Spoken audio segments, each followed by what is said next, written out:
الكريم اما بعد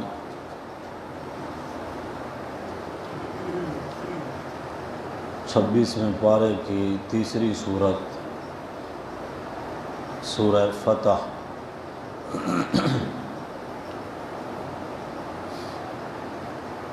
ترتیب کے لحاظ سے 48ویں نمبر پر ہے، 111 نمبر پر یہ مدینہ منورہ میں نازل ہوئی۔ اس صورت کے نزول کے پس منظر میں کچھ چیزوں کو سمجھنا ہے۔ حضور اکرم صلی اللہ علیہ وسلم ہجرت فرما کر مدینہ طیبہ تشریف لے گئے۔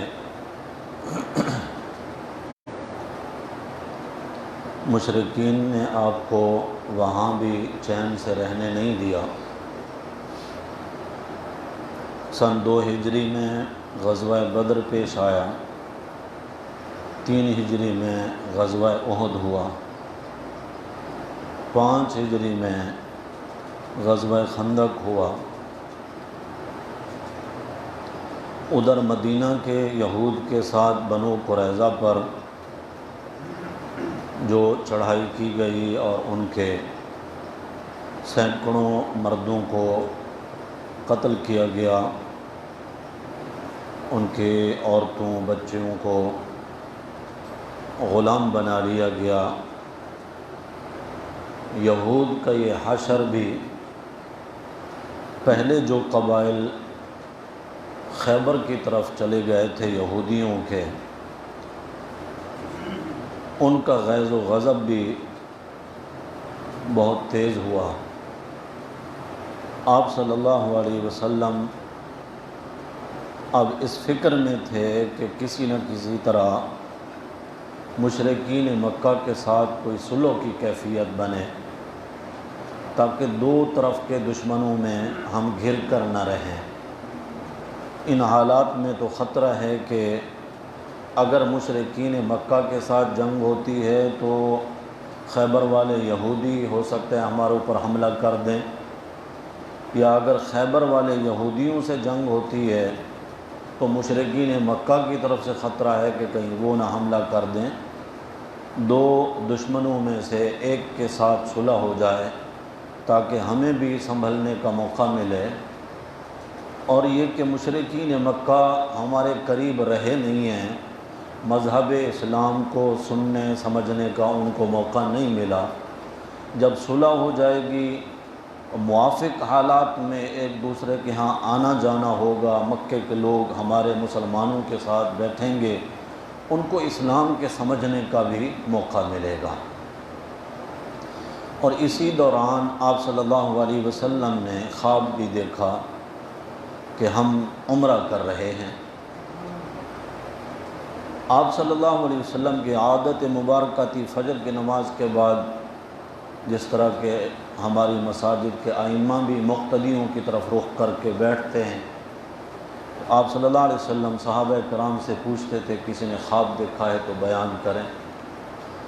کسی صحابی نے اگر خواب دیکھا ہوتا تو وہ اپنا خواب بیان کرتا اور آپ صلی اللہ علیہ وسلم اس کی تعبیر بھی بتاتے، اور اگر کسی نے نہ دیکھا ہوتا کوئی خواب اور حضور نے اگر کوئی خواب دیکھا ہوتا تو پھر آپ صلی اللہ علیہ وسلم اپنا خواب سناتے ہیں۔ اس موقع پر آپ صلی اللہ علیہ وسلم نے صحابہ کرام کو بتایا کہ میں نے اس طرح کا خواب دیکھا ہے۔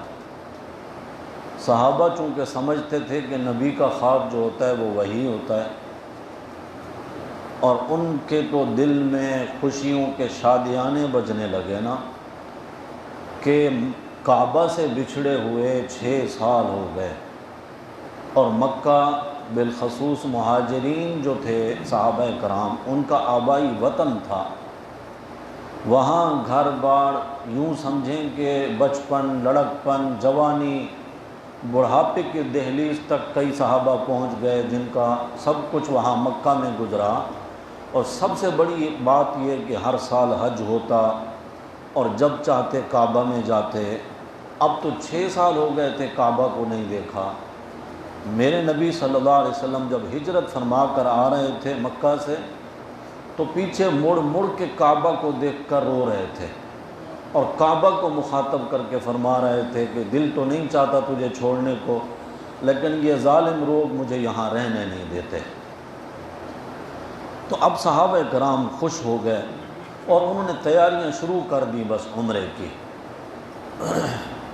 ذی قعدہ کا مہینہ تھا، تقریباً یکم ذی قعدہ کو آپ صلی اللہ علیہ وسلم نے قربانیوں کے جانور بھی ساتھ لیے کہ عمرے کے بعد ان کی قربانی کریں گے۔ ایک تو حج کی قربانی ہوتی ہے، ایک عمرے کی قربانی ہم کریں گے، اور 1500 صحابہ کرام آپ کے ساتھ تیار ہوئے۔ کوئی اسلحہ لڑنے کے لیے چونکہ ارادہ ہی نہیں تھا، کچھ بھی نہیں، صرف ضرورت کی حد تک تلواریں وہ بھی نیام میں لیں، اور آپ صلی اللہ علیہ وسلم مدینہ منورہ سے چلے۔ جس وقت آپ ذوالحلیفہ جو مقام ہے جہاں سے ہم احرام باندھتے ہیں مدینہ سے، یہاں آ کر احرام باندھا، جانوروں کے گلے میں ہار ڈالے گئے۔ یہ مخصوص قلائد ہوتے تھے، عربی میں اس کو قلائد کہتے ہیں، ہار جس جانور کے گلے میں ہوتا پتہ چلتا تھا کہ یہ قربانی کا جانور ہے، اور لوگ اس کا احترام کرتے کہ کیونکہ یہ رب کے قرب کا ذریعہ بنے گا۔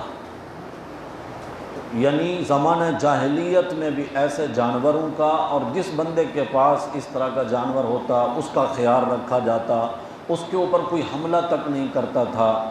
یعنی جنگلی قسم کے جو لوگ تھے، مار دھاڑ کرنے والے، وہ بھی خیال رکھتے تھے کہ بھائی یہ بندہ لڑنے کے لیے نہیں نکلا ہوا ہے، یہ حج عمرے کے لیے نکلا ہے اور اللہ کے گھر کا قاصد ہے، وہاں کا قصد کیا ہے اس نے، وہاں کا ارادہ ہے اس کا۔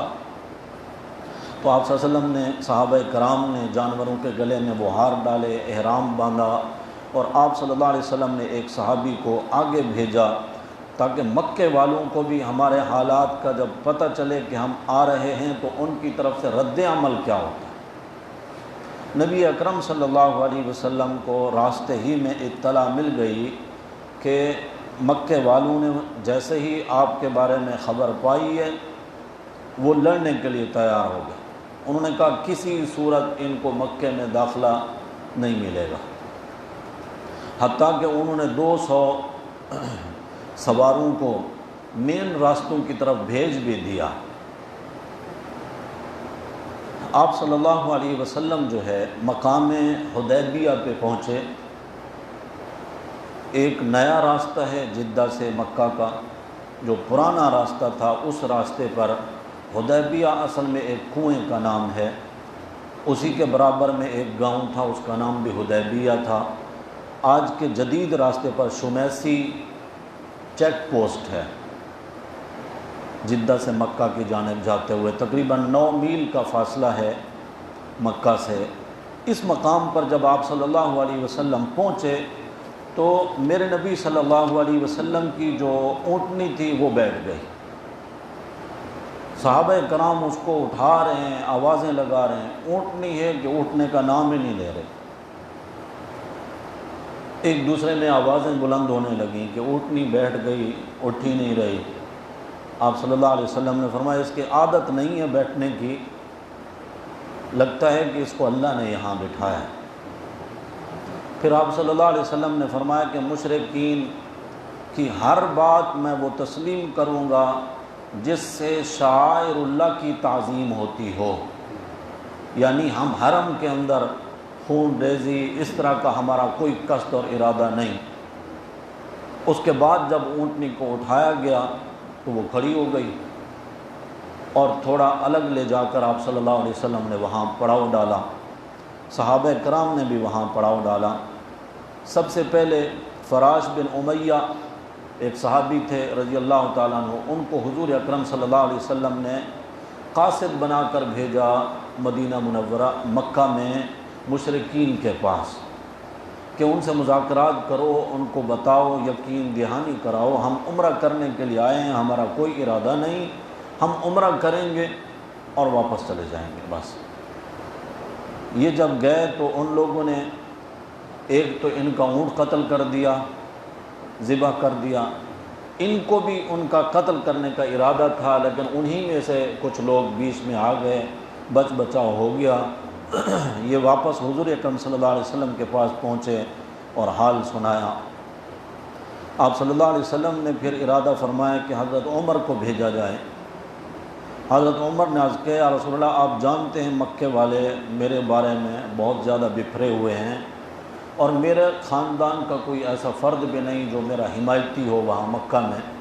ہماری رائے یہ ہے کہ آپ سیدنا عثمان غنی رضی اللہ تعالیٰ عنہ کو بھیجیں، ان کا پورا خاندان بھی وہاں آباد ہے، اور حضرت عثمان کی سخاوت اور ان کے اس طرح کے معاملات میں بہت سارے احسانات بھی ہیں مکے والوں پر، ہو سکتا ہے وہ لوگ حیا کریں، تو آپ حضرت عثمان کو بھیجیں۔ سب کی رائے اسی پر بنی۔ آپ صلی اللہ علیہ وسلم نے حضرت عثمان کو بھیجا۔ وہاں جب گئے، سیدنا عثمان غنی رضی اللہ تعالیٰ عنہ کے سرداران قریش سے بات ہوئی، انہوں نے کہا کہ آپ سے ہمارے اچھے تعلقات ہیں، دیکھیں آپ اگر چاہیں تو عمرہ کریں، طواف کریں، آپ کے لیے کعبہ کے دروازے کھلیں، لیکن محمد صلی اللہ علیہ وسلم کو ہم عمرہ نہیں کرنے دیں گے۔ ادھر جو صحابہ کرام تھے 1500 صحابہ جو مدینہ سے چل کر آئے ہیں 400 کلومیٹر سے زائد سفر کر کے، وہ یہاں بیٹھ کے تبصرے کر رہے ہیں کہ عثمان کتنا خوش قسمت ہے، ابھی تک ہم یہاں بیٹھے ہوئے ہیں اور پتہ بھی نہیں کہ جا پائیں گے یا نہیں۔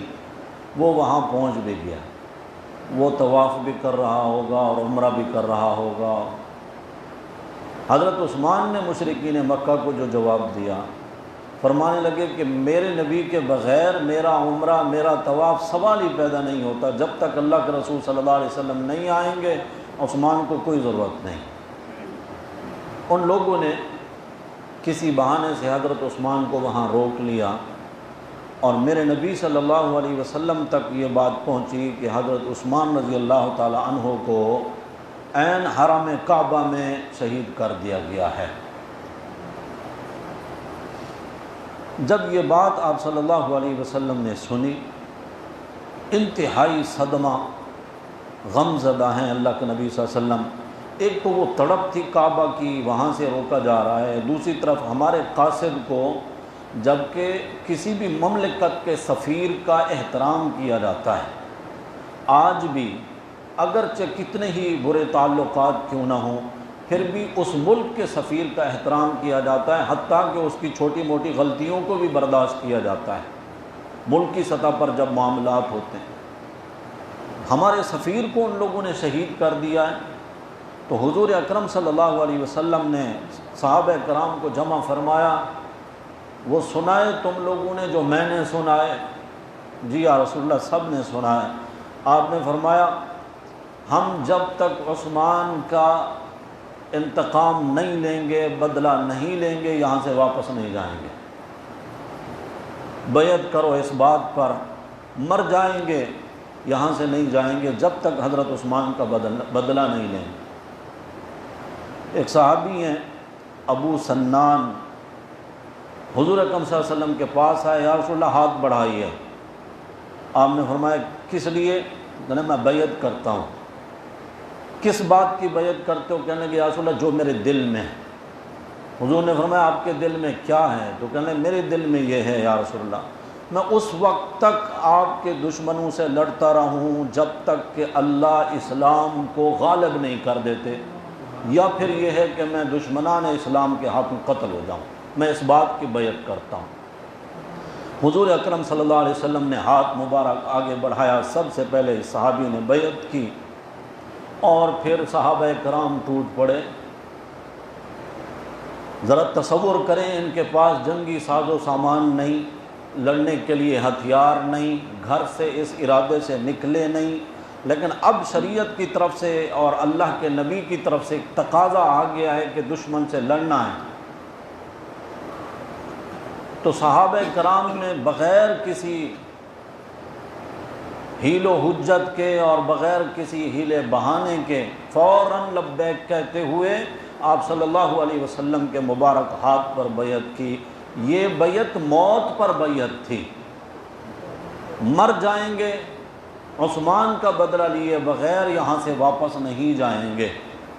جب سارے صحابہ کرام نے بیعت کر لی نا، میرے نبی صلی اللہ علیہ وسلم نے اپنا بایاں ہاتھ اوپر لہرایا، فرمایا یہ جو بیعت ہو رہی ہے اس کا بڑا اجر و ثواب ہے، اللہ کے ہاں بڑا مقام ہے اس کا، میں یہ چاہتا ہوں کہ عثمان بھی اس ثواب سے محروم نہ رہے، یہ میرا ہاتھ عثمان کی طرف سے ہے، وہ بھی بیعت کر رہا ہے۔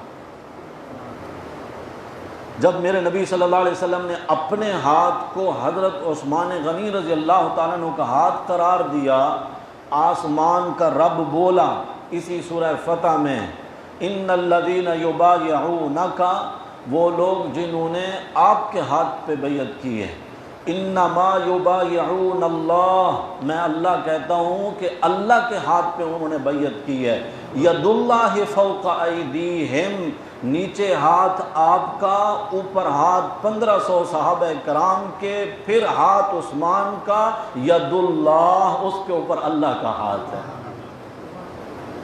فرمایا اس کے اوپر اللہ کا ہاتھ ہے۔ کیا مطلب؟ یعنی اللہ بھی تمہارے ساتھ ہیں اس ارادے میں، جو ارادہ تم کر چکے ہو عثمان کے بدلہ لینے کا، اللہ بھی اس کے لیے تیار ہیں، اور اللہ کی مدد اور نصرت بھی تمہارے ساتھ شامل ہوگی۔ جب یہ بیعت کی خبر مکے والوں تک پہنچی، وہ تو کفر کے ہیں نا، کفر، کافر کو احادیث میں مومن کے مقابلے میں مردہ کہا گیا، مردہ، مومن زندہ ہے اور کافر میت ہے، مردہ ہے، جبکہ ان کو پتہ تھا کہ ان کے پاس کچھ بھی نہیں، لڑنے کا سامان نہیں، کچھ بھی نہیں، وہ گھروں میں بیٹھے ہوئے ہیں، لیکن ان کے اوپر اتنا ہیبت طاری ہوئی اور خوف زدہ ہوئے، خود انہوں نے پھر مذاکرات کا سلسلہ شروع کیا۔ حضور اکرم صلی اللہ علیہ وسلم تک بعد میں یہ بات بھی پہنچ گئی، حضرت عثمان بھی پہنچ گئے کہ یہ افواہ غلط تھی۔ حضور اکرم صلی اللہ علیہ وسلم نے یہ جو بیعت کی تھی، آپ صلی اللہ علیہ وسلم کو پتہ تھا کہ عثمان زندہ ہے؟ جی، اگر حضور اکرم صلی اللہ علیہ وسلم کو پتہ ہوتا، اس کے باوجود حضرت نبی اکرم صلی اللہ علیہ وسلم ایسا کرتے، یہ تو نعوذ باللہ پھر ڈرامہ بنتا ہے۔ اسی سے ثابت نہیں ہوتا کہ غیب کا علم اللہ کے پاس ہے۔ صرف 9 میل کا فاصلہ ہے حدیبیہ سے مکہ، مکہ کی خبر اللہ کے نبی صلی اللہ علیہ وسلم کو نہیں، پوری بیعت ہو چکی، اللہ خود بیعت کر چکے، رب نے بھی نہیں بتایا، جب تک اللہ نے راز نہیں کھولا، میرے نبی صلی اللہ علیہ وسلم پر یہ راز نہیں کھولا۔ اللہ نے میرے نبی کو بہت علم عطا فرمایا اور سارے نبیوں سے زیادہ علم عطا فرمایا، جتنا کچھ اللہ نے بتایا اتنا کچھ پتہ ہے، جو اللہ نے نہیں بتایا وہ میرے نبی صلی اللہ علیہ وسلم کو بھی پتہ نہیں۔ حضور اکرم صلی اللہ علیہ وسلم بیعت سے فارغ ہوئے، بنو خزاعہ ایک قبیلہ تھا، وہاں کا سردار آیا میرے نبی صلی اللہ علیہ وسلم کی خدمت میں، آپ نے اس کو بھی یقین دہانی کرائی کہ ہم لڑنے کے لیے نہیں آئے۔ یاد رکھو، لڑائی نے قریش کو کمزور کر دیا۔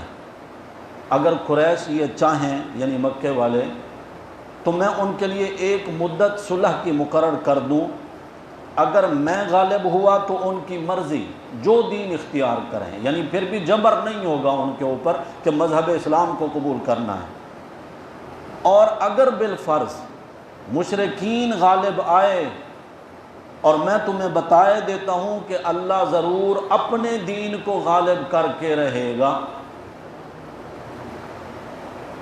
یعنی کوئی یہ نہ سوچے کہ مشرکین غالب آئیں گے، اللہ کا دین غالب آ کر رہے گا۔ فرمایا کہ اگر ان ساری باتوں کے بعد بھی میں صلح کا پیغام بھی دے رہا ہوں، اگر وہ نہیں مانتے تو اس ذات کی قسم جس کے قبضہ میں میری جان ہے، میں ان سے قتال کروں گا، لڑوں گا۔ وہ یہ سارا پیغام لے کر چلا گیا۔ عروہ بن مسعود آئے نبی اکرم صلی اللہ علیہ وسلم کی خدمت میں، یہ بھی مذاکرات کرنے کے لیے آئے، اور کہنے لگے کہ کوئی ایسا ہے جو اپنے خاندان والوں اور اپنے ہی قرابت والوں کو قتل کرے؟ یعنی آپ گویا کہ لڑنے کے ارادے سے آئے۔ نبی اکرم صلی اللہ علیہ وسلم نے ان کو بھی وہی باتیں فرمائیں جو بنو خزاعہ کے سردار کو کہی تھی۔ اس نے کہا کہ آپ جن کے اوپر بھروسہ اور تکیہ کیے ہوئے آئے ہیں نا، یہ سارے چھوڑ کے بھاگ جائیں گے آپ کو۔ حضرت ابوبکر صدیق رضی اللہ تعالیٰ عنہ نبی اکرم صلی اللہ علیہ وسلم کی پیٹھ کی جانب کھڑے تھے۔ انہوں نے کہا اچھا ہم چھوڑ کے بھاگ جائیں گے؟ انہوں نے پوچھا کہ یہ کون ہے؟ حضور نے فرمایا ابوبکر ہیں۔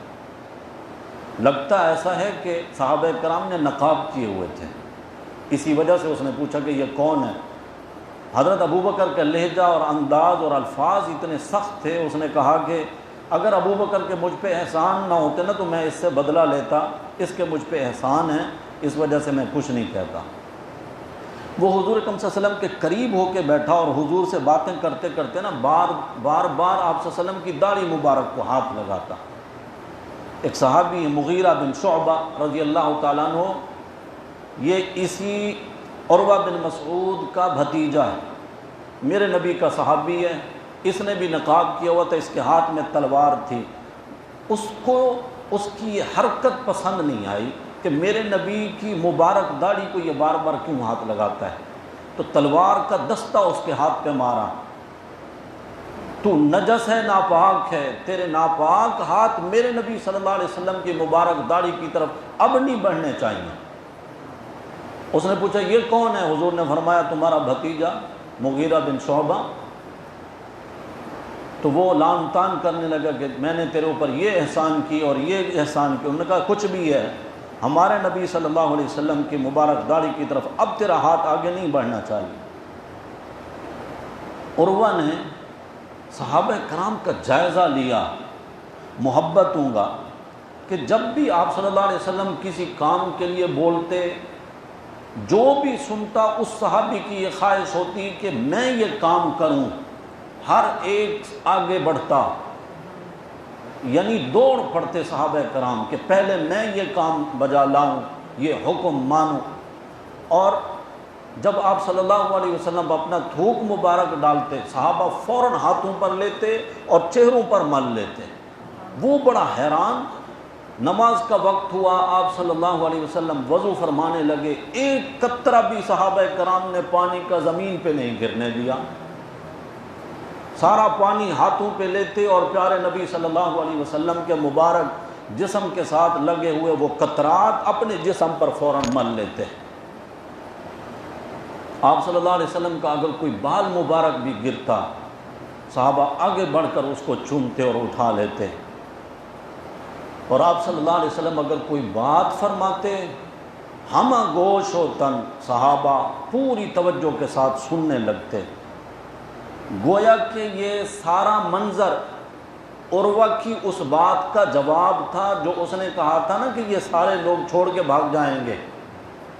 اب وہ آنکھوں سے مشاہدہ کر رہا تھا کہ میری جو بدگمانی تھی کہ یہ لوگ محمد صلی اللہ علیہ وسلم سے بے وفائی کریں گے، یہ کیسے بے وفائی کریں گے؟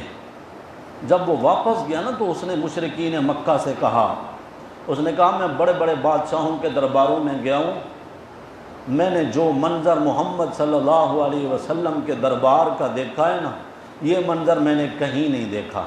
یعنی دبے لفظوں اس نے کہہ دیا نا کہ محمد صلی اللہ علیہ وسلم عام بادشاہوں کی طرح بادشاہ نہیں ہیں، وہ اللہ کے نبی ہیں۔ اگرچہ کھل کے نہیں کہا اس نے، پھر اس نے بتایا کہ وہ تو میں نے صحابہ کرام کی جو محبتیں دیکھی ہیں، اللہ کی قسم تم لوگ کبھی بھی محمد صلی اللہ علیہ وسلم پر غالب نہیں آ سکتے۔ انہوں نے کہا لگتا ہے کہ اس کا بھی دماغ خراب ہو گیا ہے۔ عرب میں کئی قبائل تھے، ان میں ایک حبشی قبیلہ تھا، ان کے سردار کو بھی مشرکین نے اپنے ساتھ ملایا ہوا تھا۔ اس نے کہا کہ میں جاتا ہوں محمد صلی اللہ علیہ وسلم سے بات کرنے کے لیے۔ جب یہ دور سے آ رہا تھا نا تو حضور نے پوچھا یہ کون آ رہے ہیں؟ بتایا گیا کہ یہ حبشی فلاں سردار ہے۔ آپ صلی اللہ علیہ وسلم نے فرمایا قربانی کے جانوروں کو کھڑا کر دو۔ یہ جو لوگ ہیں قربانی کے جانوروں کا احترام کرتے ہیں، یہ دور سے دیکھے گا، اس کو پتہ چلے گا کہ ہم لوگ یہاں کس ارادے سے آئے ہیں۔ واقعتاً ایسے ہوا جیسے ہی اس نے قربانی کے جانوروں کو دیکھا کہ ان کے گلوں میں ہار ہیں، یعنی نشانی لگی ہے کہ یہ اللہ کے راستے میں قربان ہونے کے لیے آئے ہیں، وہ وہیں سے واپس چلا گیا۔ اور مشرکین مکہ سے جا کر کہا، اس نے کہا کہ دیکھو یہ لوگ حج اور عمرے کے ارادے سے آئے ہیں، قربانی کرنے کے ارادے سے آئے ہیں، آپ لوگوں کو چاہیے کہ ان کا راستہ نہ روکیں، اور ہم نے جو تمہارا ساتھ دینے کے لیے وعدہ کیا تھا اس وجہ سے نہیں کیا تھا کہ لوگوں کو تم اللہ کے گھر سے بھی روک دو گے، اس وجہ سے نہیں۔ انہوں نے کہا تو جنگلی آدمی ہے، تجھے کیا پتہ اس بات کا؟ اس نے کہا کہ پھر ٹھیک ہے، ہم الگ ہو جاتے ہیں۔ تو پھر ان کو اندازہ ہوا کہ بندہ غصے میں آ رہا ہے، سمجھا بجھا کے ان کو بٹھایا، اور حضور اکرم صلی اللہ علیہ وسلم کے پاس سہیل ابن عمر ان کو بھیجا گیا۔ یہ دور سے ہی آ رہے تھے نا، آپ صلی اللہ علیہ وسلم نے دیکھا اور فرمایا قد سہل لکم من امرکم۔ ان کا نام ہے نا سہیل، سہیل ہے سہولت سے، سہولت معنی آسانی۔ اس سے آپ صلی اللہ علیہ وسلم نے ایک اچھا نتیجہ اخذ کیا اس کے نام سے، اور فرمایا کہ لگتا ہے اللہ تمہارے کام میں اب آسانی کرنے لگے ہیں۔ سہیل آ رہے ہیں، وہ آئے، انہوں نے آپ صلی اللہ علیہ وسلم سے بات کی، صلح کے بارے میں باتیں ہونے لگیں۔ میری تمہیدی گفتگو آپ سن چکے ہیں، آپ صلی اللہ علیہ وسلم کا ارادہ بھی یہی تھا کہ کسی نہ کسی طریقے سے مکہ والوں سے صلح ہو، تاکہ آپس میں آنا جانا ہو، لوگوں کو اسلام کے سمجھنے کا موقع بھی ملے۔ صلح کی شرائط طے ہونے لگیں، کن باتوں پر صلح ہو، اور معاہدہ لکھا جانے لگا۔ کاتب کون ہیں لکھنے والے؟ حضرت علی المرتضی رضی اللہ تعالی عنہ۔ اس وجہ سے چونکہ وہ میرے نبی صلی اللہ علیہ وسلم کے خاندان کے فرد ہیں، ایک شخص کی طرف سے صلح نامہ لکھا جا رہا ہے محمد صلی اللہ علیہ وسلم کی طرف سے۔ صحابہ کرام کے لیے تو وہ اللہ کے رسول ہیں، مگر مکے والوں کے لیے تو وہ ایک شخص اور فرد کی حیثیت سے تھے۔ انہوں نے لکھا بسم اللہ الرحمن الرحیم، خط کوئی تحریر لکھتے ہوئے، یہ میرے نبی صلی اللہ علیہ وسلم کی سنت اور صحابہ کی سنت، حضرت علی نے بسم اللہ لکھی۔ زمانہ جاہلیت میں بسم اللہ الرحمن الرحیم نہیں لکھا جاتا تھا، وہ لکھتے تھے بسم کا اللہم، یہ لکھتے تھے۔ اللہ کو چونکہ وہ مانتے تھے، اللہ کے نام سے ہم شروع کرتے ہیں۔ جیسے ہی حضرت علی نے یہ لکھا تو سہیل نے اعتراض کیا، اس نے کہا ہم نہیں جانتے بسم اللہ الرحمن الرحیم کیا ہوتا ہے، ہم تو جانتے ہیں بسم کا اللہم لکھتے ہیں۔ آپ صلی اللہ علیہ وسلم نے فرمایا چلو ٹھیک ہے علی یہی لکھو، بسم کا اللہم لکھا گیا۔ پھر لکھا گیا کہ یہ معاہدہ محمد الرسول اللہ صلی اللہ علیہ وسلم کی طرف سے لکھا جا رہا ہے، مشرکین کے جو سردار اور قبائل تھے ان کے نام لکھے گئے۔ اس نے کہا کہ رسول اللہ اگر ہم آپ کو مانتے ہوتے تو پھر آپ کے راستے کیوں روکتے؟ ہم نہیں جانتے رسول اللہ کو، ہم جانتے ہیں محمد ابن عبداللہ۔ یہ رسول اللہ کا لفظ مٹاؤ۔ حضور نے فرمایا علی مٹا دو۔ حضرت علی نے کہا یا رسول اللہ میں تو نہیں مٹاؤں گا، میں آپ کے نام کے ساتھ رسول اللہ کا جملہ مٹا دوں، مجھ سے نہیں ہو سکتا۔ آپ صلی اللہ علیہ وسلم نے فرمایا اچھا مجھے دکھاؤ کہاں لکھا ہے رسول اللہ، میں خود مٹا دیتا ہوں۔ حضرت علی نے انگلی رکھی، میرے نبی صلی اللہ علیہ وسلم نے خود وہ جملہ مٹا دیا۔ میرے نبی صلی اللہ علیہ وسلم کے ایک ایک فعل میں، قول میں بہت کچھ سوچنے سمجھنے کا موقع ہے، اور انسان سمجھ سکتا ہے اس میں سے آپ صلی اللہ علیہ وسلم کس قدر نرمی اختیار فرماتے جا رہے ہیں، صرف اس سوچ کے ساتھ کہ کاش یہ لوگ مسلمان ہو جائیں، دین اسلام کے پیروکار بنیں اور جہنم کی آگ سے بچ جائیں۔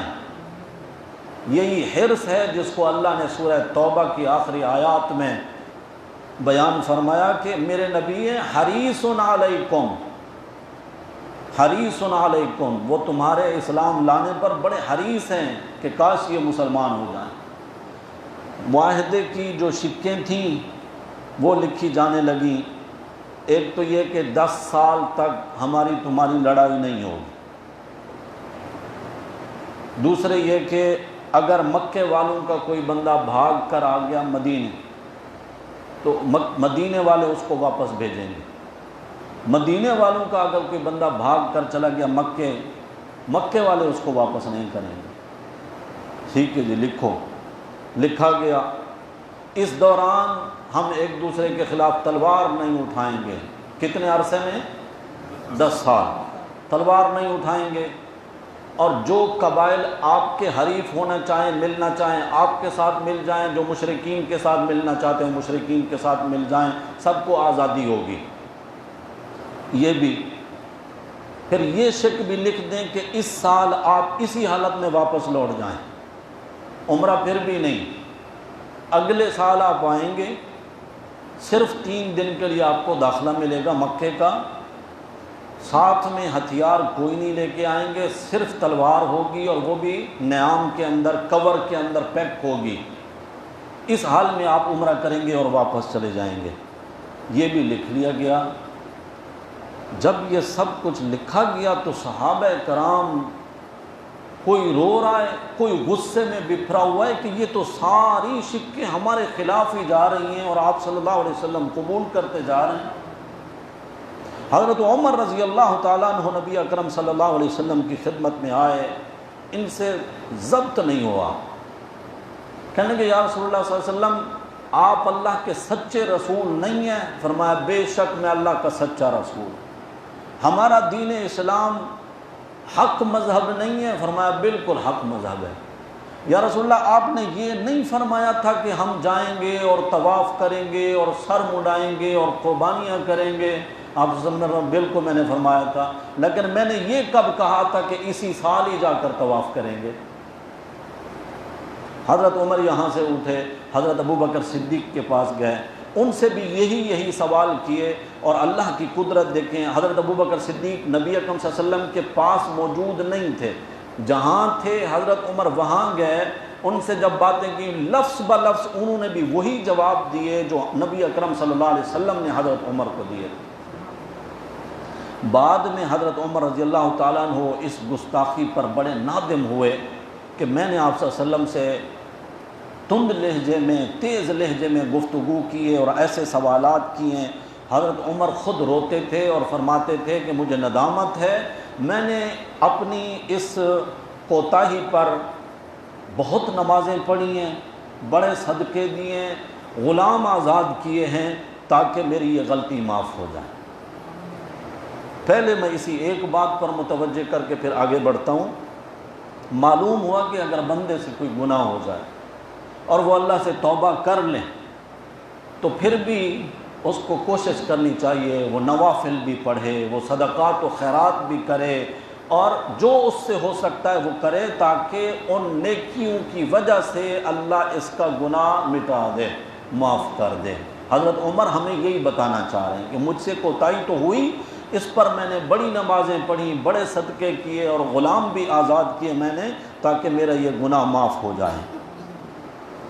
معاہدہ لکھا گیا، ابھی لکھا جا رہا تھا، اور وہ اس سہیل جو معاہدہ لکھوانے آئے تھے، ان کا بیٹا حضرت ابو جندل رضی اللہ تعالیٰ عنہ زنجیروں میں جکڑا ہوا، مکے سے ظلم اور ستم کا ستایا ہوا بیچارہ وہ بھاگتا ہوا اس موقع پر پہنچ گیا۔ سہیل نے کہا کہ آپ اپنے معاہدے کے مطابق اس کو واپس کریں گے۔ حضور نے فرمایا معاہدہ تو ابھی لکھا جا رہا ہے، ابھی تک میرے دستخط نہیں ہوئے، آپ کے دستخط نہیں ہوئے۔ اس نے کہا کچھ بھی ہو، معاہدہ لکھا جا رہا ہے، جو باتیں طے ہو چکی ہیں وہ تو ہو چکی ہیں نا، لہذا آپ معاہدے کی پاسداری کریں، اس کو واپس کریں۔ حضور نے فرمایا ٹھیک ہے۔ ابو جندل تو آپ تصور نہیں کر سکتے نا ان مظالم کا، حضرت بلال کے واقعات میں ہم سنتے ہیں، ایسے کئی صحابہ کرام ہیں۔ میرے نبی صلی اللہ علیہ وسلم کا کلمہ پڑھنے والی ذنیرہ، ابو جہل نے لوہے کی سلاخیں جو ہے وہ آگ میں گرم کر کے اس معصوم لڑکی ذنیرہ کی آنکھوں میں پھیر دی، بینائی چلی گئی، آنکھیں ختم۔ کہنے لگا تو کہتی ہے نا سب کچھ میرا اللہ کرتا ہے، اب اپنے رب سے کہہ تیری آنکھیں واپس لوٹا۔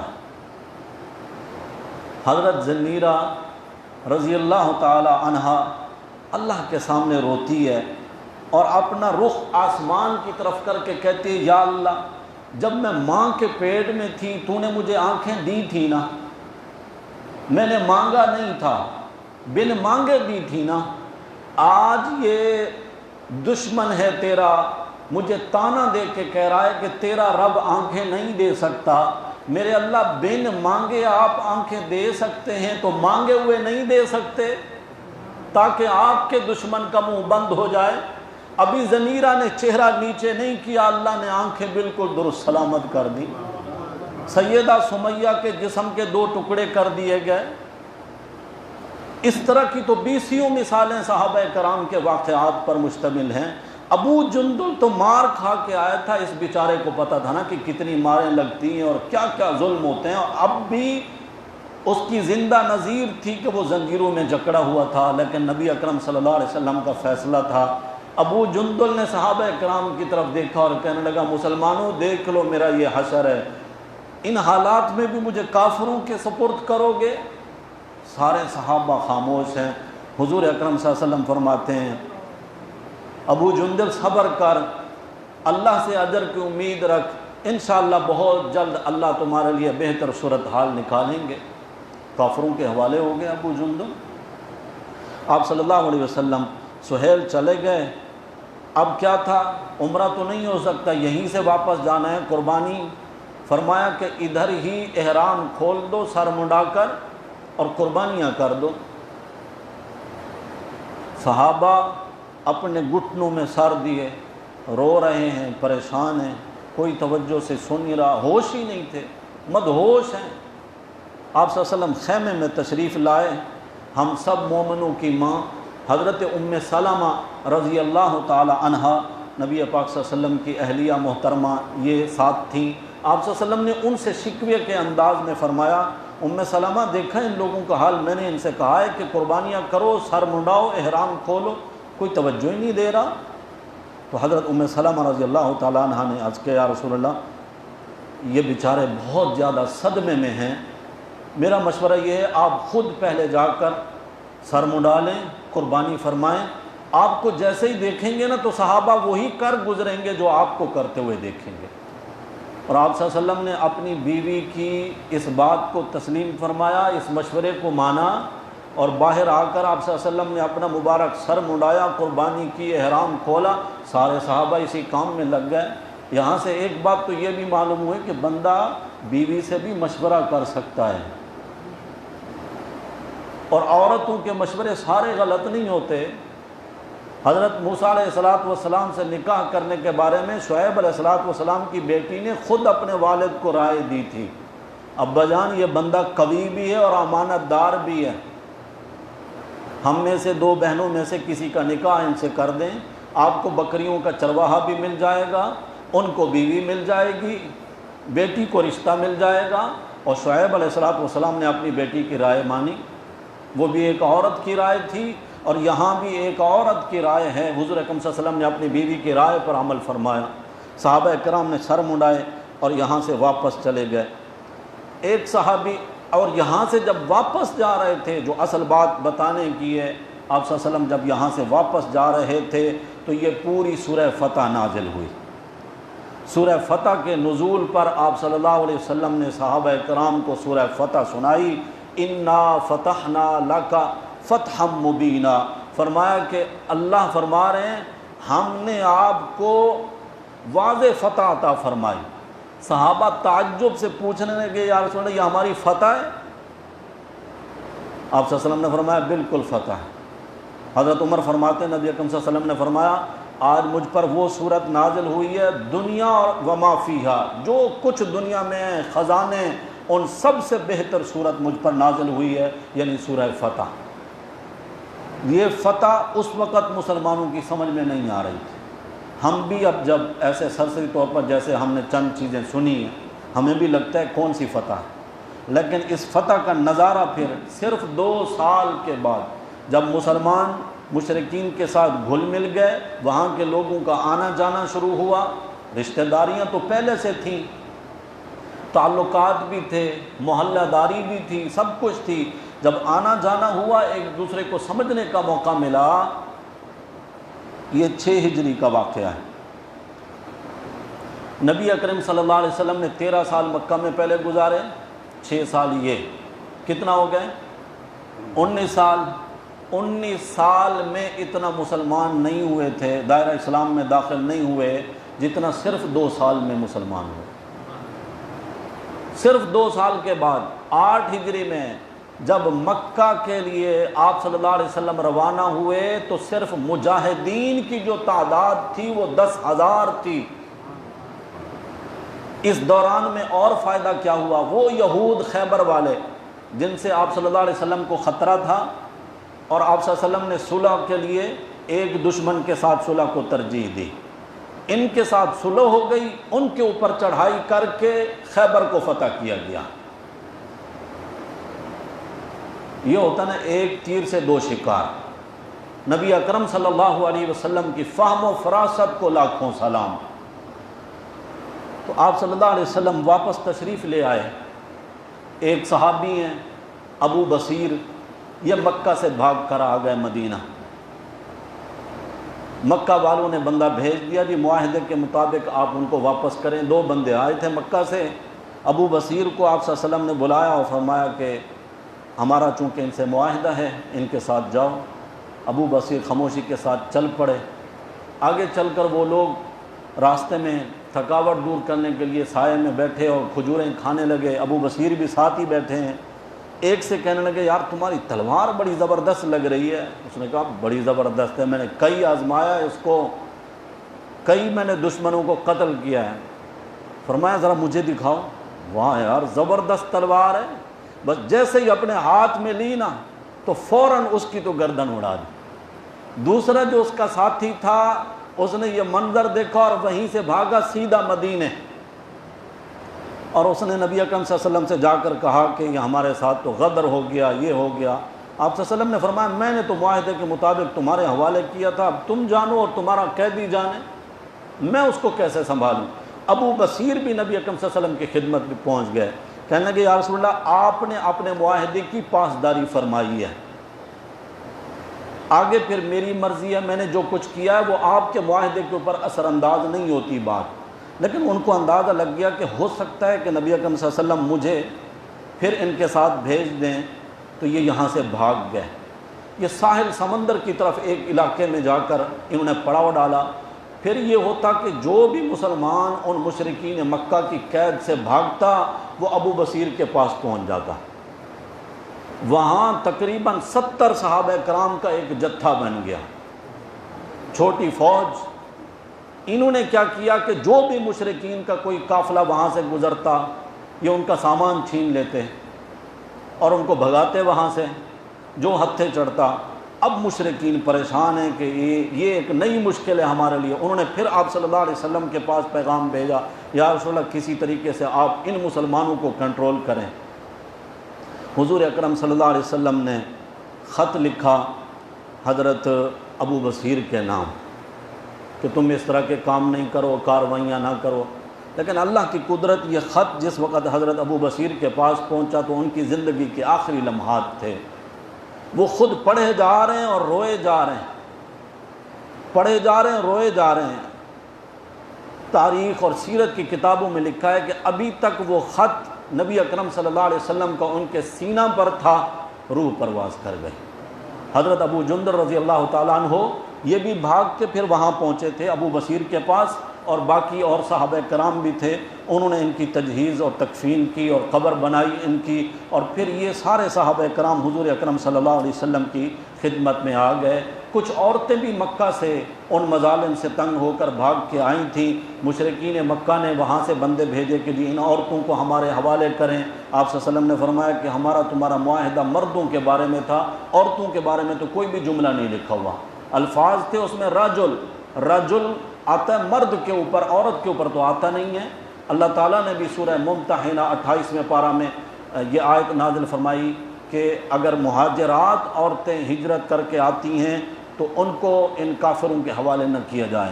آپ صلی اللہ علیہ وسلم نے ان کو واپس کر دیا اور عورتیں ان کے حوالے نہیں کی گئیں۔ اس میں ایک بات اور بھی میں متوجہ کرتا چلوں، یہ جو معاہدے کی شک تھی، اگر تمہارا کوئی بندہ بھاگ کے آئے گا تو ہم واپس نہیں کریں گے، ہمارا کوئی اگر بھاگ کے آیا تو آپ واپس کریں گے۔ تو مسلمان تو مرتد ہو کر کوئی بھاگنا تھا ہی نہیں، یہ شک تو سمجھنے کے لیے بہت آسان تھی، لیکن ظاہری طور پر نہیں سمجھی جا سکتی تھی۔ جس طرح اس دن میں نے بتایا کہ خواتین کے بارے میں جب بات آتی ہے کہ مرد کی دیت ہے 100 اونٹ، عورت کی دیت ہے 50 اونٹ، عورتیں چیختی چلاتی ہیں، مردوں کے مقابلے میں تو ہماری حیثیت ہی نہیں، اور جب بات ان کو سمجھا کے بتائی جائے کہ عقل سے کام لو، مرد اگر قتل ہو اس کی دیت 100 اونٹ کس کو ملیں گے؟ عورت کو، اور عورت اگر قتل ہو تو اس کی دیت ملے گی مرد کو، گھاٹے اور نقصان میں تو مرد ہی رہا۔ تو یہاں پر بھی اسی طرح کی بات تھی کہ مشرکین کا اگر کوئی بھاگ کے آئے، کوئی ایسی بات نہیں، یہاں سے مسلمان مرتد ہو کے تو کوئی بھی بھاگ کے نہیں جائے گا۔ تو بہرحال اللہ نے یہ فتح مبین کے موقع پر یہ سورہ فتح نازل فرمائی۔ اس سورت کے اختتام پر وہ جو بیعت کی تھی آپ صلی اللہ علیہ وسلم نے صحابہ کرام سے، سب سے پہلے تو اللہ نے اس پر مہر لگائی، لقد رضی اللہ عن المؤمنین اذ یبایعونک تحت الشجرہ، اللہ ان صحابہ سے راضی ہو گیا جنہوں نے درخت کے نیچے آپ کے ہاتھ پر بیعت کی۔ یہ رضی اللہ، اللہ کی رضا والا اعلان ان صحابہ کے لیے ہمیشہ ہمیشہ کے لیے اللہ کی طرف سے انعام آ گیا۔ صحابہ کرام کے درجات ہیں، ان کو کہا جاتا ہے اصحاب رضوان، اس بیعت کو کہا جاتا ہے بیعت رضوان۔ رضوان اسی رضی اللہ سے نکلا ہے کہ اللہ قسم کھا کے کہتے ہیں رضی اللہ عن المؤمنین، اللہ ان مومنوں سے راضی ہو گئے، اللہ کی رضا کا اعلان ہو گیا ان صحابہ کرام سے۔ اللہ تعالیٰ نے میرے نبی صلی اللہ علیہ وسلم کے بارے میں اسی صورت کے آخری آیات میں بتایا، الزمہم کلمۃ التقوی، جہاں میرے نبی کا صحابی ہوگا وہاں تقوی لازم ہوگا۔ یہ نہیں ہو سکتا کہ نبی کا صحابی ہو اور متقی نہ ہو، یہ نہیں۔ دوسرے یہ کہ محمد الرسول اللہ، یہ بڑی آیت ہے، آخری آیت ہے سورہ محمد کی، یہیں سے شروع ہو رہی ہے، محمد الرسول اللہ والذین معہ اشداء علی الکفار رحماء بینہم۔ میرے نبی کے صحابہ کی تعریف کی گئی ہے کہ یہ صحابہ کافروں کے مقابلے میں بڑے سخت ہیں لیکن آپس میں بڑے مہربان ہیں، اور وہ سارے کے سارے اللہ کی رضا کے طالب ہیں۔ یبتغون فضلا من اللہ ورضوانا، اللہ نے صحابہ کی تعریف کی۔ قرآن یہ کہتا ہے کہ کافروں کے مقابلے میں تو صحابہ سخت ہیں، آپس میں بڑے مہربان ہیں۔ تاریخ یہ کہتی ہے کہ آپس میں ایک دوسرے کے جانوں کے دشمن ہیں۔ ان دونوں میں سے اگر ٹھکرانا پڑے تو آپ کس کو ٹھکرائیں گے؟ قرآن کو یا تاریخ کو؟ قرآن نے تو جو کچھ فرمایا سچ فرمایا، قرآن میں تو ذرہ برابر شک کرنے والا مسلمان ہی نہیں ہو سکتا۔ قرآن کہتا ہے رحماء بینہم، رحماء بینہم، آپ انگلیوں کو انگلیوں میں پیوست کر لیں، وہ تو ایسے ہیں، جڑے ہیں ایک دوسرے سے، وہ محبتیں ہیں ان کی کہ ان کا تصور نہیں ہو سکتا۔ تاریخ کہتی ہے کہ نعوذ باللہ وہ ایک دوسرے کے جانوں کے دشمن ہیں، وہ لڑتے تھے، ان کے دلوں میں ایک دوسرے کے خلاف بغض تھا، انتقام تھا۔ تاریخ کا یہ جھوٹ ہے، اللہ کا قرآن سچا ہے۔ حضرت علی کے پاس کچھ بھی نہیں، میرے نبی فرماتے ہیں علی اپنی بیٹی کا میں رشتہ دینے لگا ہوں، تجھے مہر کا انتظام کرو۔ کہتے ہیں یا رسول اللہ صرف یہ ایک زیرہ ہے، فرمایا بیچ کے آؤ۔ علی نکلے، راستے میں ملاقات ہوگی حضرت عثمان غنی رضی اللہ تعالیٰ عنہ سے۔ عثمان کہاں؟ یہ زیرہ بیچنے جا رہا ہوں حضور کے ہاں میرا رشتہ ہو رہا ہے، آپ کا سانڈو بن رہا ہوں، ہم زلف بن رہا ہوں میں۔ اچھا ماشاءاللہ میرے پیارے بھائی دلہا بن رہے ہیں، حضرت علی پیشانی چومتے ہیں حضرت عثمان رضی اللہ تعالیٰ عنہ حضرت علی کی، مبارک دیتے ہیں۔ کہاں جا رہے ہو؟ کہ یہ زیرہ بیچنی ہے۔ کتنے کی بیچو گے؟ انہوں نے کہا 100 درہم کی۔ میں نے یار زرہ تو بڑی قیمتی ہے، اتنی کم قیمت میں کتنے ہونے چاہیے؟ طے کرتے کرتے ایک روایت کے مطابق 400 درہم، ایک روایت کے مطابق 800 درہم حضرت عثمان نے خود ہی قیمت لگائی، خود ہی خریدی اور پیسے ان کے حوالے کیے۔ حضرت علی سے فرمایا جاؤ اپنے گھر کا سامان خریدو۔ یہ کیا خریدا جا رہا ہے؟ بی بی فاطمہ کے گھر کے برتن، بستر اور ضروریات زندگی کی اشیاء خریدی جا رہی ہیں۔ جیسے ہی حضرت علی پہنچے تو وہ زیرہ بھی آ گئی۔ یہ کیوں؟ فرمایا کہ میرے بھائی علی، یہ میری طرف سے ہدیہ ہے آپ کو۔ پیسے ایسے نہیں دیے کہ علی اپنے آپ کو چھوٹا محسوس نہ کریں، وہ ان کی چیز کے بدلے میں محبتیں تو ان کی یہ ہیں، تاریخ تو تمہاری کہتی ہے کہ وہ ایک دوسرے کے جانوں کے دشمن ہیں۔ قرآن کہتا ہے رحماء بینہم، کافروں کے لیے وہ سخت ہیں، دشمنوں کے لیے وہ سخت ہیں، آپس میں ان کی محبتیں وہ ہیں کہ جن کی نظیر اور مثال نہیں ملتی۔ دیکھیں ابھی یہ جو میں نے واقعہ سنایا تھا کہ میرے نبی کی خدمت میں جب عروہ آئے اور صحابہ کی محبتیں دیکھیں کہ میرے نبی کے وہ ایک قطرہ بھی پانی کا زمین پہ نہیں جانے دیتے، میرے نبی کا لعاب دہن زمین پہ نہیں جانے دیتے، یہ منظر کائنات نے صرف آخری بار دیکھا۔ میرے نبی بھی آخری، صحابہ بھی آخری، یہ منظر بھی آخری۔ میرے نبی کے بعد اس دھرتی پر آسمان کے نیچے یہ منظر پھر کبھی نظر نہ آیا ہے، نہ آئے گا، کیونکہ نبی اس جہان سے چلے گئے اور صحابہ میرے نبی کے صحابہ تھے، سارے اس جہان سے چلے گئے۔ ان کی محبتوں کی بھی نظیر اور مثال اس دنیا میں نہیں مل سکتی۔ صحابہ ایسے لوگ تھے، اللہ نے فرمایا میرے پیغمبر جنہوں نے آپ کے ہاتھ پر موت کی بیعت کی ہے نا، عالم ما فی قلوبہم، آپ تو ان کا ظاہر دیکھ رہے تھے، میں اللہ ان کے دلوں میں جھانک کے دیکھ رہا تھا۔ دل سے بیعت کر رہے ہیں یا اوپر اوپر سے؟ میں نے دلوں میں جھانک کے دیکھا ہے تو رضی اللہ عنہم ورضوا عنہ کا اعلان میں نے کیا ہے۔ صحابہ یہی تھے جن کے بارے میں اللہ قرآن میں کہتا ہے اولئک، اسی اگلی صورت میں جو سورہ حجرات ہے، میں اس کا خلاصہ آج نہیں عرض کروں گا، کل کروں گا، لیکن صحابہ کے بارے میں جو آیت آئی ہے اولئک الذین امتحن اللہ قلوبہم، یہ وہ لوگ ہیں جن کے دلوں کا اللہ نے امتحان لیا۔ امتحان کی بات ہو رہی ہے۔ امتحان جب ہوتا ہے، اگر پرائمری سطح کا ہو تو امتحان لینے والے جو ٹیچر آتے ہیں وہ مڈل اسکول سے آتے ہیں، اگر مڈل والوں کا ہو تو ہائی اسکول کے آتے ہیں، ہائی اسکول والوں کا ہو تو کالج کے پروفیسر آتے ہیں، ٹیچر آتے ہیں، کالج والوں کا امتحان ہو تو یونیورسٹی والوں کے، یعنی لیول دیکھا جاتا ہے، تعلیمی معیار، یہ کلاس کس کی ہے۔ امام الانبیاء صلی اللہ علیہ وسلم کی کلاس ہے، مدرسہ بیت اللہ ہے، محتمم خود اللہ ہے، اور پڑھانے والے، دین سکھانے والے رسول اللہ ہیں، نصاب جو ان کا ہے وہ کتاب اللہ ہے، اور جو ان کو پڑھایا گیا ان کا جو امتحان لیا اللہ نے، رزلٹ کیا آیا؟ رزلٹ اللہ کہتے ہیں رضی اللہ، رزلٹ ان کا آیا رضی اللہ۔ جو جماعت تیار ہوئی اس کو اللہ نے کہا حزب اللہ۔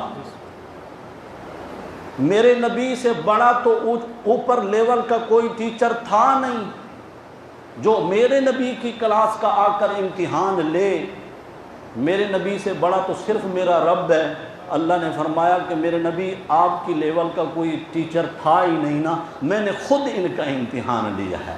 اولئک الذین امتحن اللہ، اور آپ تو ظاہر دیکھتے رہے، میں نے قلوبہم، ان کے دلوں کے اندر جھانک کے ان کا امتحان لیا، للتقوی، میں نے سوائے تقوی کے نہیں دیکھا، ہر ایک کے دل میں نے تقوی دیکھا ہے۔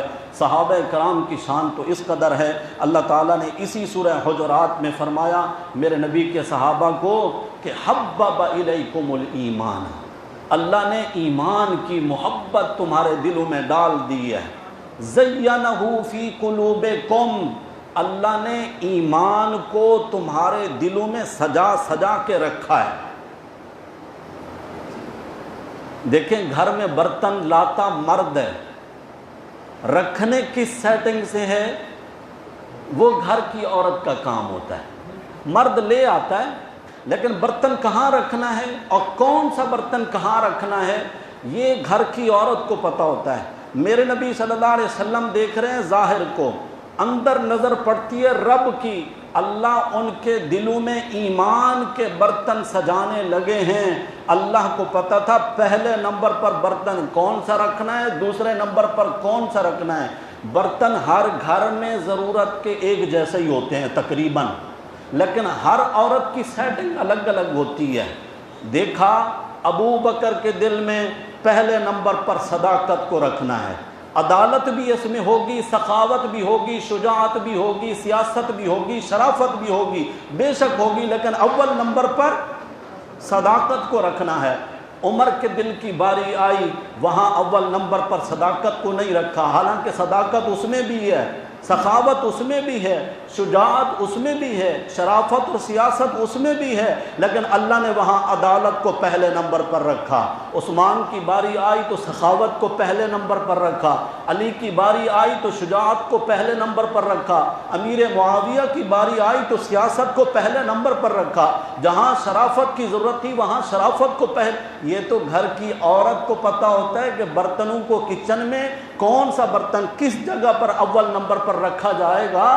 دل کے اس برتن میں جہاں ایمان ڈالنا تھا اللہ نے میرے نبی کی محنت کو، اللہ کہتے ہیں زینہ فی قلوبکم، وہ ایمان والے برتن میں نے خود سجا کر رکھے ہیں تمہارے دلوں میں۔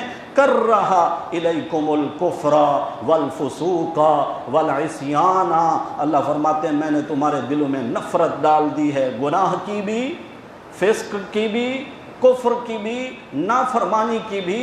ہو سکتا ہے گناہ ہو جائے مگر یہ نہیں ہو سکتا کہ صحابی گناہ پر پھر اصرار کرے اور ہمیشہ کار بند رہیں۔ جیسے ہی متوجہ ہوئے فوراً توبہ کی اور فوراً اللہ کی طرف متوجہ ہوئے۔ اللہ نے چونکہ ان کے لیے رضی اللہ عنہم ورضوا عنہ کا اعلان کیا تھا، اس لیے صحابہ کسی گناہ پر قائم نہیں رہ سکتے تھے۔ میرے نبی صلی اللہ علیہ وسلم کی حدیث سناتا ہوں، آخری بات۔ اللہ کے نبی صلی اللہ علیہ وسلم نے فرمایا، آپ جمعہ کے خطبہ میں یہ عربی کی حدیث سنتے ہیں، اللہ فی اصحابی، میرے بعد آنے والے لوگوں میں تمہیں اللہ کا واسطہ دیتا ہوں، اللہ سے ڈرنا، میرے بعد میرے کسی صحابی کو تنقید کا نشانہ نہ بنانا کہ حضرت معاویہ نے یہ کیا، اس کو نہیں کرنا چاہیے تھا، حضرت عثمان نے یوں کیا اور ان کو نہیں کرنا چاہیے تھا۔ فرمایا میرے بعد میرے صحابہ کو تنقید کا نشانہ نہ بنانا۔ من احبہم فبحبی احبہم، جو ان سے محبت کرتا ہے دراصل میری محبت کی وجہ سے ان سے محبت کرتا ہے، سوچتا ہے نا کہ وہ میرے نبی کے کچھ لگتے ہیں۔ من ابغضہم فببغضی ابغضہم، جو میرے کسی بھی صحابی سے بغض رکھتا ہے، چاہے علی سے بغض رکھے یا معاویہ سے بغض رکھے، حسن سے بغض رکھے یا ابو بکر سے بغض رکھے، عثمان سے بغض رکھے یا عمر سے بغض رکھے، دراصل اس کے دل میں محمد کا بغض ہے، اسی بغض کی وجہ سے یہ ان سے بغض رکھتا ہے۔ فرمایا میرے بعد ایسا نہ کرنا، اور میرے نبی نے فرمایا اذا رأیتم الذین یسبون اصحابی، جب کہیں تم دیکھو لوگ میرے صحابہ کو غلط الفاظ کے ساتھ یاد کرتے ہیں، یہاں لفظ ہے یسبون، آپ اردو میں لکھتے ہو سب شتم، سب و شتم، شتم گالی ہے، یہاں گالی کی بات نہیں ہو رہی ہے، سب ہیں غیر مناسب الفاظ کہنا کسی کے بارے میں، یہاں گالی کی بات نہیں ہو رہی۔ فرمایا میرے صحابہ کو اگر کوئی شخص غیر مناسب الفاظ میں بھی یاد کر رہا ہو،